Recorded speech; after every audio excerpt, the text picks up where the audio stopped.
Amerika Aqllar Fondi Jamestown Fondi jamiyati tarafidan elib berilgan bir tadqiqot ko'rsatilishicha, Sharq Turkistonda atalmış majburiy ishga o'rnalashtirish va nomrodlikni azaytish siyosati kelar yili davomlashar ekan, hamda majburiy emgak texmi umumlashar ekan.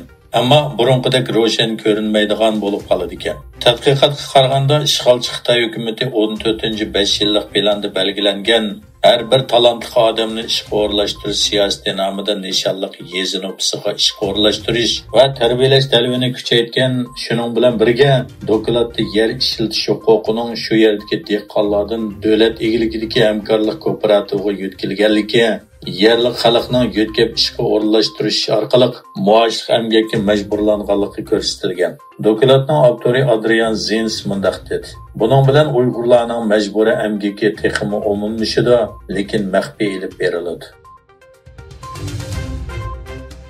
Angliyada Cambridge Universiteti o'quvchilari maktabning Xitoyning Uyg'urlarga tutgan muomalasiga sukut qilishga qarshi Uyg'ur huquq harakatini qo'lladi.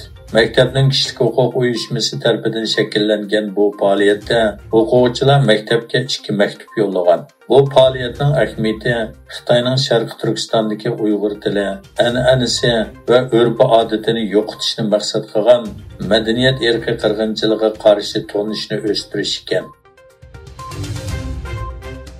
Xitoy Tashqi ishlar ministri Wang Yi Germaniyada Amerika davlat ishlar kotibi Antony Blinken bilan ko'rishganda Amerikaning Xitoy shirkatlari va shaxslarga qaratgan jazosini bekor qilishni talab qilgan. Ilgarilishicha, bu uchrashish juma kuni Myunxenda o'tkazilgan bexatarlik yig'ini arifasida elib berilgan. Bayden hukumati davlat bexatarlik andishi sababli bir qism Xitoy shirkatlariga ba'zi texnikalarning sotilishini cheklagan edi.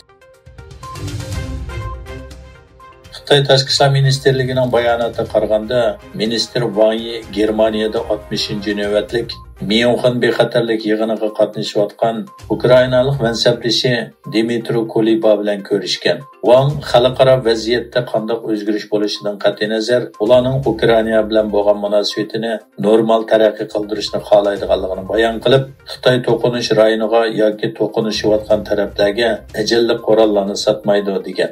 Garchi Xitoy Ukraina krizisidagi betaraflikni ta'kidlagan bo'lsa-mu, ammo Beijingning Moskvani ayblashdan o'zini qochirishi va bu jarayonda Rossiya bilan bo'lgan strategik sheriklik munosabatini cho'nqurlashtirish pozitsiyasi Amerika va G'arb davlatlarining tanqidiga uchradi.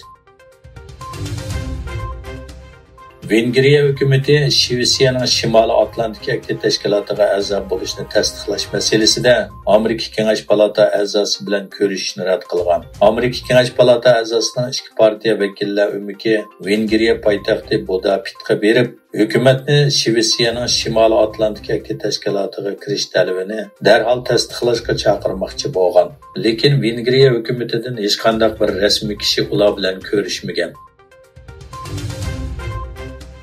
Saudiya Arabiston Tashqi ishlar ministri Faysal bin Farhan Isroiliya bilan diplomatik munosabat o'rnatish uchun oldi bilan mustaqil Falastin davlati qurilishi kerak dedi. Bin Farhan 60-navbatlik Myunxen bexatarlik yig'ini doirasidagi bir yig'inda o'z davlatining G'azzada yuz bergan ishlar va Falastin masalasidagi maydonini tushuntirdi. Germaniya Mudofaa ministri Boris Pistorius Myunxen bexatarlik yig'inida so'z qilib, Rossiya va Xitoyning ta'siriga taqobil turish uchun garchi siyosiy farq bo'lsa-mu, davlatining Afrika davlatlari bilan quyuq munosabatni taraqqiy qildirish kerakligini o'tirg'a qo'ydi.